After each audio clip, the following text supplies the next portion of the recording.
In Philadelphia, certain elected officials have to resign before running for a new office.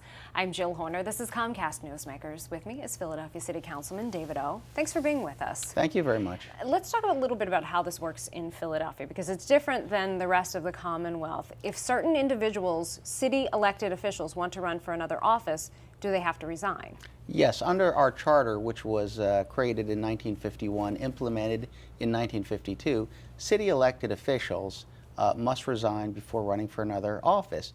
Not your federal officials and not your state elected officials, but your city elected officials, and that is unique to Philadelphia as a city in our entire state.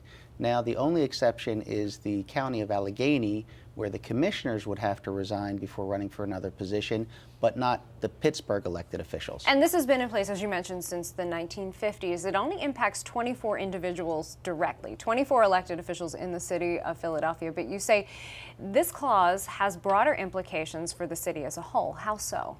Well, it has broader implications because since the 1950s, our city has changed, our whole economy has changed, and now it is so important for city officials to advocate and fight for the things we need in the city.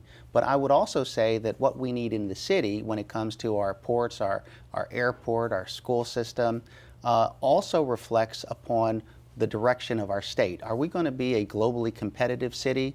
Is this region going to develop? Are we going to have investments into our infrastructure? And so when we lose the voice of 24 elected officials, from your mayor, your commissioner, to your council people, the voters of Philadelphia, and I believe the people in our region and our state, have a diminished voice on those issues. We have more universities, more arts and culture, a public transportation system unlike any other place in the state, and therefore our perspectives and experiences are quite different from other people. And you actually want to repeal the resign to run section, or the resign to run clause. What could that mean in terms of an elected official's ability to say they're going to run for another position while they currently hold one? What does that mean, not just for them as individuals, but for, as you've mentioned, policy overall? Well, the overall importance is that typically, when an elected official is going to run for another position, they announce a year early. So if they announce a year early, they leave their position a year early, and that means you need a special election.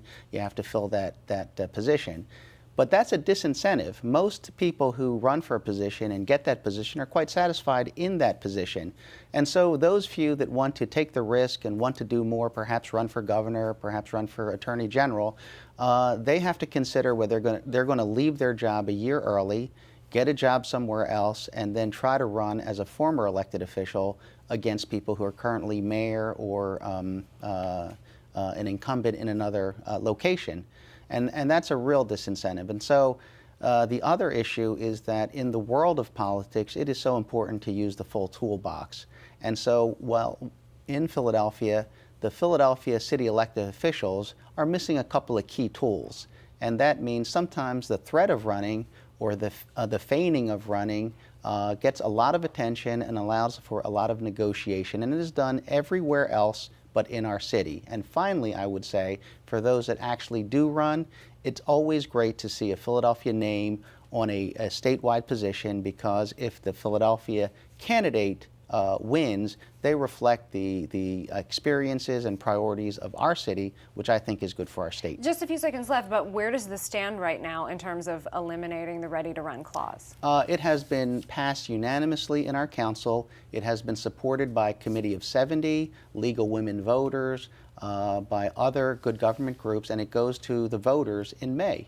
So it'll be a charter change referendum. Thanks for being with us, and we'll find out more in the spring about resigning to run. Thanks. Thank you very much. We've been talking with Councilman David O. I'm Jill Horner.